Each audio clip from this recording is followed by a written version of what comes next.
Hi viewers, and welcome to Get Well Stay Well on Revelation TV. You're joined by me, Cyrus, and I'm delighted to be joined by our lovely Felicity. How are you doing? I'm doing really well, and we've got a fun program today because it's on baldness. My goodness me, that's certainly not your problem, Si. Must be that good Sri Lankan blood and all the coconut oil, I think, that you consume probably, and your mother consumed. Yeah. So, but it is a big problem for a lot of people. Yes. So we've got Dr. Josh Axe, who's one of our friends. Very good guy. We've had him on lots of programs, and he's talking about baldness. And it's interesting, Felicity, because baldness is not something that we often think about, even me being a man in my mid-30s, and it's not something I'm thinking I need to protect myself or stay healthy because I don't want to be losing my hair in the future. You see a full grown of hair on my head and I'm happy with it, but not realising maybe in the next few years I could start losing it. Well, hopefully not, if you do all the right things. Okay, and do tell. Isn't it funny, have you ever thought about the animal world? Yeah. And none of them lose the hair on their heads, do they? Exactly. It's only people and just very few chimpanzees that can go bald, but it's pretty rare. So I really did some research on that. I thought, dogs don't go bald on the top of their heads, and neither do cats. So what is going on? Yes. And it's apparently it's a lack of testosterone, and also, of course, it's stress.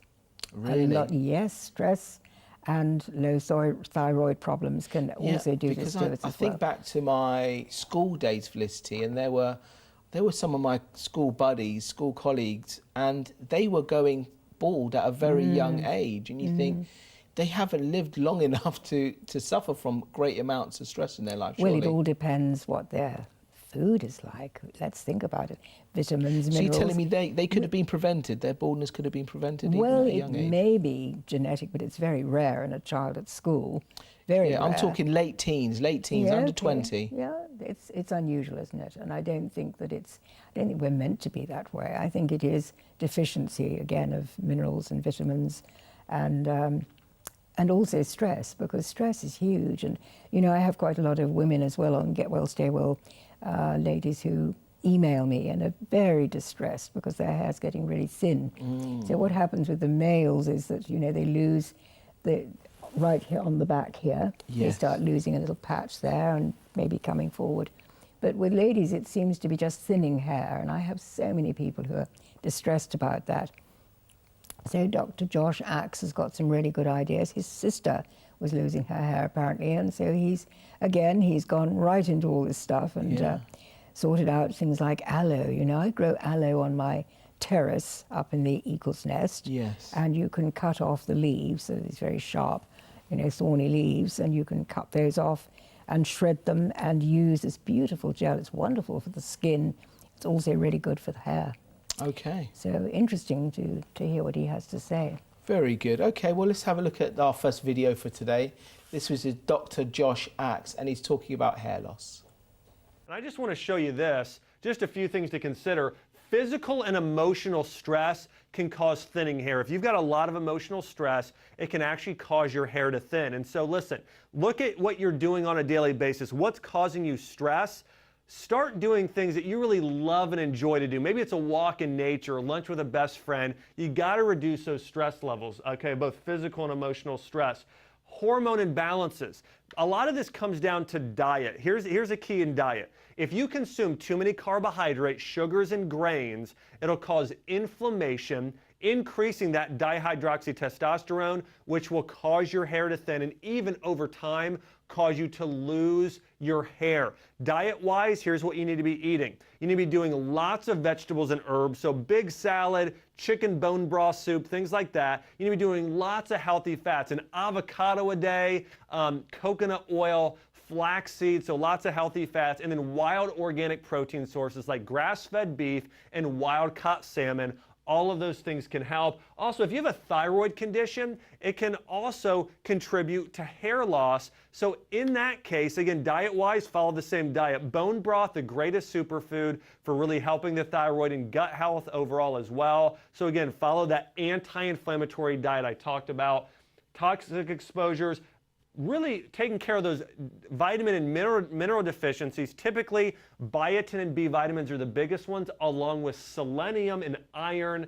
And again, Of course, there's allergies, heredity, but these are the biggest things that can actually cause your hair to thin there as well. But again, diet-wise, you want to follow an anti-inflammatory diet. You want to reduce stress levels. And remember, replace a lot of the sugar and excess carbs with healthy fats on a daily basis. You do that, take these 5 supplements on a regular basis using these, you're going to notice your hair is going to get thicker, it's going to have more volume, it's going to be shinier, and not only are you going to notice a difference in your hair, you're going to notice a big difference in your skin and your nails as well, and just overall how you feel and your energy levels on a daily basis.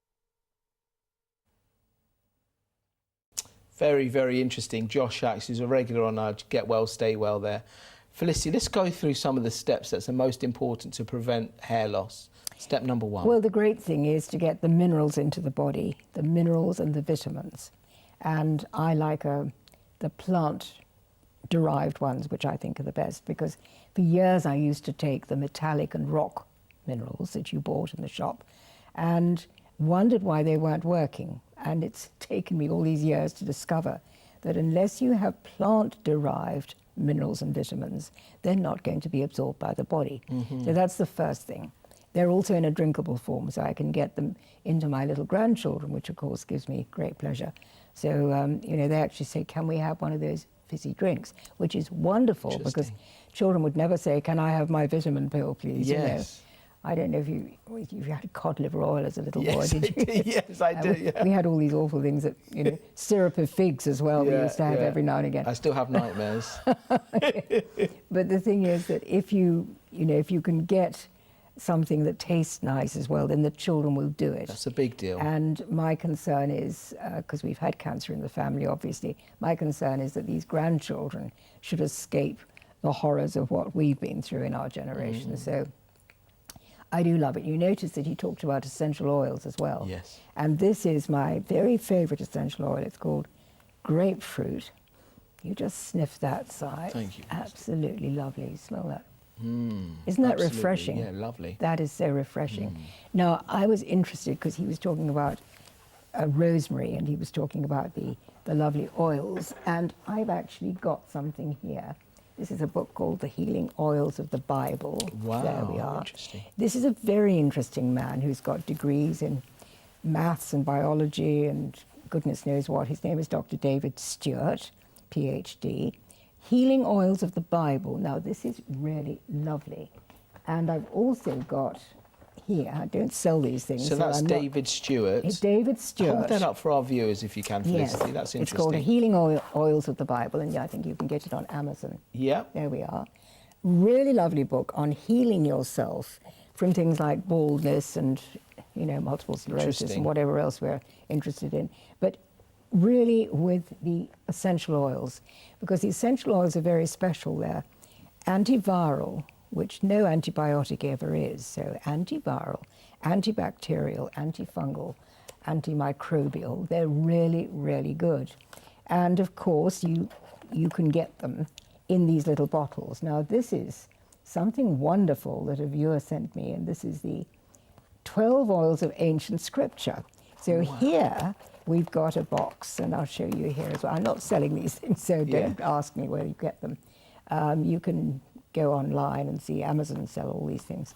But we've got frankincense and we've got myrrh. Wow. Now, this is so interesting because we all know that that was Jesus' first present.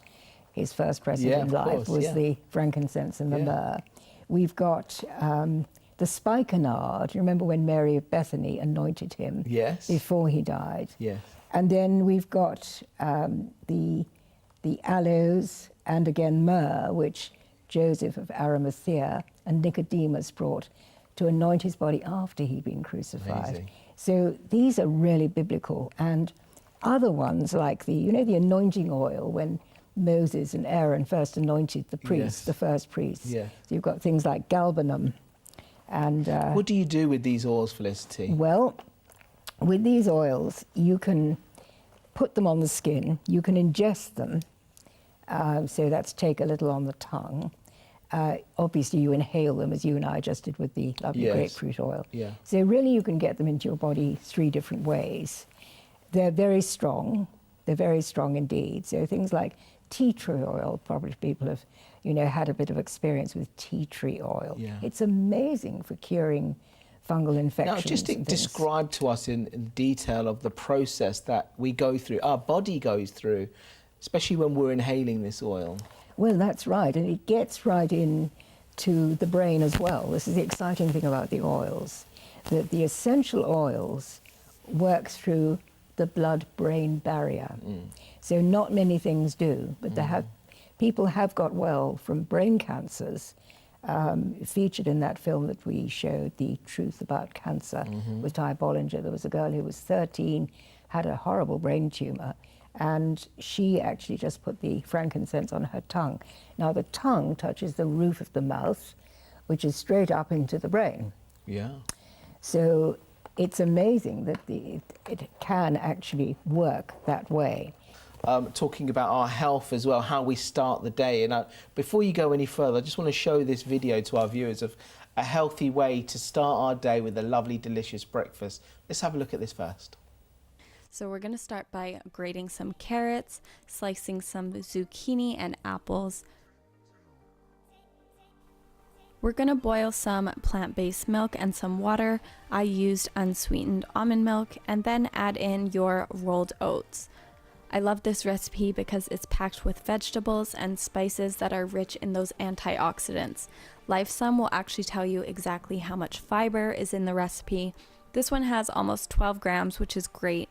That means this will make you feel full and it'll burn slowly, giving you energy for a long period of time. 1 cup of carrots and then 1 cup of zucchini is 2 servings of vegetables right there. LifeSum makes it super easy to track it. I just try and fill this bar up. I set mine at the maximum amount of servings so that I'm really pushing myself to get the veggies in. I'm pretty good with my fruit intake throughout the day, but vegetables I kind of struggle with, so I need to push myself to get more of those in. I top my oatmeal off with some pecans and a sprinkle of brown sugar. It tastes amazing. It really tastes just like a deconstructed carrot cake.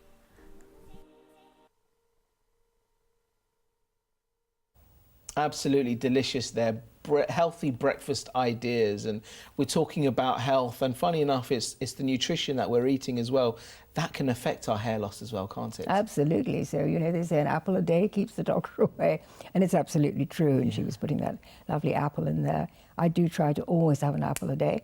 Another way I take it is to bake an apple in the oven, and it's absolutely delicious to have that, you know, about half an hour in the oven, and it's really beautiful. What a beautiful sweet to have, and so much better than those sugary things that we used to have, you know. You go to a restaurant. I mean, how important is breakfast? They always say breakfast is the most important meal of the day. How important is breakfast to us, that we have the right meal and it just keeps us going till the afternoon? Well, breakfast is important. I think the great thing is to rehydrate. So it's not having a big, healthy, heavy breakfast like the egg and bacon that we used to do. I used to do egg and bacon for my children before they went to school every day. And that's just loading them up with a lot of protein that they didn't really need. So the most important thing, Si, is to get the juices in, to start rehydrating the body, because we've been sleeping during the night and we are pretty dry in the morning.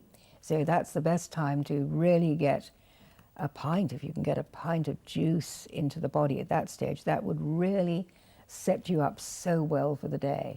And sometimes I don't really want to have anything else to eat. It just depends, you know. Someone who loves their food will want to make a big crunchy salad in the morning, and that's wonderful, of course, if you can get good nutrition into the body, rather than something heavy and stodgy like bread that just turns to sugar in the body and hasn't really given you any nutrition. So, you know, if people have a slice of toast and jam and butter, it's not really going to sustain them like a juice would, because a juice will get into your bloodstream But really we're talking quickly. about, there's two factors. There's sustainability, will it keep us full, but also the healthy wise of what are the health implications of us having toast, butter and jam every day? Is that healthy for us? Is that good for us? No, obviously not, because it's all high sugar content. And so, but then, unfortunately, that's what most people do. But, you know, if they will just make a blend, so quick and easy in the morning, just to putting everything in the blender. And that really is the healthiest breakfast you can have. Then you set yourself up for the day. I take my minerals, I take my vitamins as well. Again, I drink them, so I can get all that into my body while I'm getting dressed, you know, and just get going, basically get going. And then for lunch, you know, you'd have the big salad, or if you're going to have a big meal, lunchtime is when the digestive fires are strongest. But then most of us are at work during the day, so it's difficult to have your main meal during the day. So you rather have it in the evening when the family are all together again. So, you know, we have to adapt. We have to adapt. But the main thing is to get the fruit, the vegetables, the seeds, the nuts, and the green plant into our body at some stage during the day, and get a good variety of things. So fruit is always the go-to thing that I love to have. Fruit is good any time of day, really. So I love that. And, you know, to get the seeds and the nuts in as well. So important, because we need those omega-3s.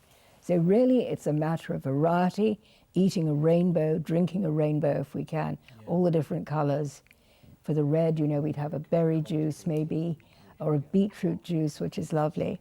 And for the yellow ones, we'd do the orange, the pineapple juices, those sort of things. So really, it's not going for the heavy meats and the dairy, which have been proved now to cause so much problem in the human body. You know, it's changing our whole mindset, isn't it? And that's why we talk about education. Education is key, and times are changing, and we often we look at the media, because we're often so influenced by the media, aren't we? And we're starting to see more and more things in the newspapers, on television, all over the internet, of educating ourselves, the importance of staying healthy, and removing the fats from our diets, removing the sugars from our diet, and eating nice, healthy, raw foods as well. So it's the right fats and the right sugars and the right salts. You know, we can make the right choices, but it's being educated on those. So it's not eating the table salt, it's having the pink rock salt, the Himalayan salt, which is so good for us and it has minerals in it, but not having the bad things that have really been counterfeited by our processed way of life. You know, we've got into so many processed foods. Let's go back to the hair loss subject we were talking about earlier. The most important part, we were talking about preventing hair loss. So we're talking about the right foods that we're eating and avoiding certain sugars and fats. But what about if you're already in your mid-40s and 50s or 60s and you're suffering from hair loss? What do you do then? Well, it's time to regenerate what you can. And he says, you know, even if people have got thinning hair, they can increase the volume of the hair again, which is great. If men have completely lost their hair, it's extremely difficult to get it back again. Yes. But it is a matter of getting the nutrients into the body. So whatever situation we're in, when we actually start thinking about, you know, what we're going to do about it, the thing is to do something, get vitamins, minerals into the body, start getting the right diet, which is not expensive. It's God's beautiful diet, Genesis 1:29 and 30, the Daniel diet, vegetables. We put in the seeds, the nuts, cashew nuts, of course, are wonderful. I mean, lift the spirits as well. I've got friends who've come to me in the past and they've said, all of a sudden, I'm mid-30s, nearly 40, and all of a sudden I'm starting to lose my hair. And they've never experienced this before. So what has been the switching point, the turning point? It's not a gradual process, it's all of a sudden they're losing their hair. What is the cause of that? Well, probably stress. Probably Really? stress, Si. Everyone's stressed. Is that why they say you're physically pulling your hair out? And people do. People do pull their hair out with stress as well. You know, they wind one hair around like that and pull it out. Little children do that when they're stressed. It's very sad. Yeah. Very sad to see. But really, I think that stress is the greatest killer that we have at the moment. And the chemicals that are being sprayed in the air, that we're breathing from the cars. So these things are obviously not going to do us any good. So when we're talking about stress, Felicity, we're talking about our relationship that we have with Christ. We're on Christian television and we have a very close relationship with Jesus Christ. He is so important in our lives, and no matter what problems we're going through, no matter how much stress situations, how full our life is, we know we've got Jesus Christ there to lean on us, isn't it? Absolutely, and it's so important to be associated with a lively church, you know, and Yeah. thank goodness we have church without walls Yeah. that people can watch if they're not well, if they're at home. So many of my Get Well, Stay Well people just love the Sunday because they, you know, they do see a church without walls. And we're talking about the whole family side of things, and it's educating our family. And there's a beautiful video that I'd love to show our viewers right now. This is a 14-year-old girl in the car with her father, and she's got the most beautiful voice, and she's singing "What a Beautiful Name We Have in Jesus." Let's just listen to this now and enjoy it. What a wonderful name it is. What a wonderful name it is. The name of Jesus Christ, my King. What a wonderful name it is. And nothing compares to this. What a wonderful name it is. The name of Jesus. Death could not hold you. The veil tore before you. You silenced the boast of sin and grave. The heavens are roaring, the praise of your glory. For you were raised to life again. What a powerful name it is. What a powerful name it is. The name of Jesus Christ, my King. What a powerful name it is. And nothing compares to this. What a powerful name it is. The name of Jesus.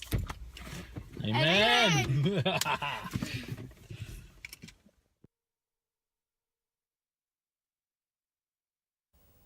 Just something so light and lovely there to just finish the end of today's programme.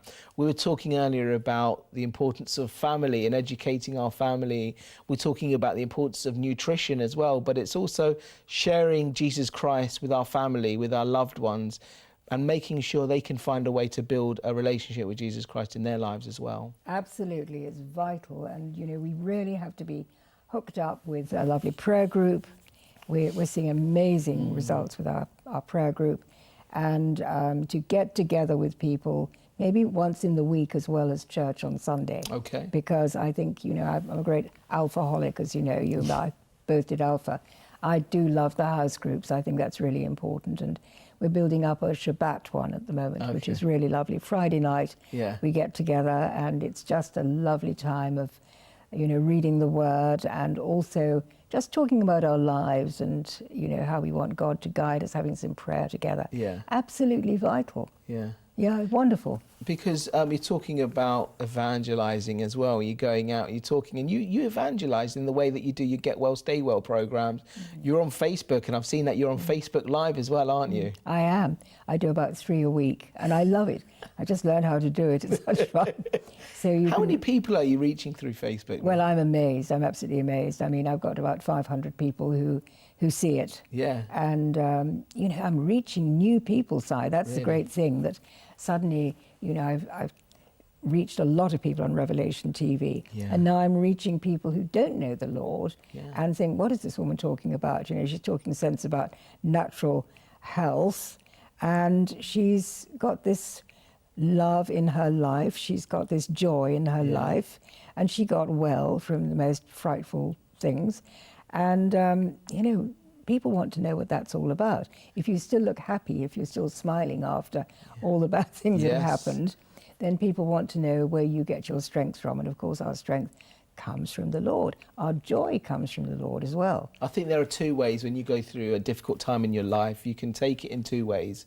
You can either, you can perhaps be a victim, feel sorry for yourself, and find it very difficult to smile, find it very difficult to be happy, which is completely understandable.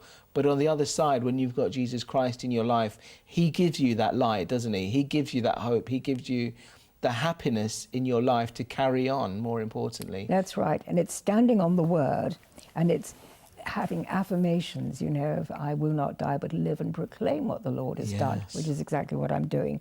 and that the Lord heals all our diseases, Psalm 103. You know, these wonderful scriptures that you can stand on. And the more that you think positive thoughts like that, the better your body chemistry is. Fantastic. Seriously, you know, this is proven scientifically as well. Yeah, because it's interesting, today's program's been about hair loss, of what we need to be doing, the nutrition side of things, the oils and everything else, but it's the same theme all the way through, isn't it, with all our health, with all the items to do with our health. It's all kind of got the same guidelines. Just before we end today's program, Felicity, give us your final thoughts on hair loss. Well, I think that, you know, that luxuriant hair we have is wonderful, and if we can really do the right things with our immune system, take the minerals, take the vitamins, take the oils, do all the things that we should do, then we're going to have exactly the amount of hair that God intended us to have. So some people have more than others, and we just have to love the Lord and be happy whatever situation we're in. Basically, that's it. And then you make good body chemistry, and that's the answer. And if viewers want to get in contact with you, how can they do that? Well, through hippocratesineurope.com is my website. I have another website, Felicity Corbin-Wheeler, which is ministry. The other one's more the health stuff, which people usually go to first, and then they find out about the ministry. So it's a lovely evangelical tool. Great. Excellent. Felicity, thank you so much indeed for joining us today. And thank you also to our lovely viewers for joining us as well. I just want to remind you, we have a catch-up service on our website, so please do feel free, if you enjoyed today's programme or you want to watch any of the previous programmes from our series, then please log on to www.revelationtv.com. We're also on YouTube. Some of the segments that Felicity has recorded for us is available on YouTube as well. Just go to YouTube and type in Revelation TV. And of course, we're on Facebook. Join us on Facebook, live interactions with all the presenters, all the guests, all the programs, all the information that's going on, Christian news as well, Revelation TV. Type that into Facebook. Thank you so much indeed for joining us. Take care. God bless. See you next time. Bye-bye.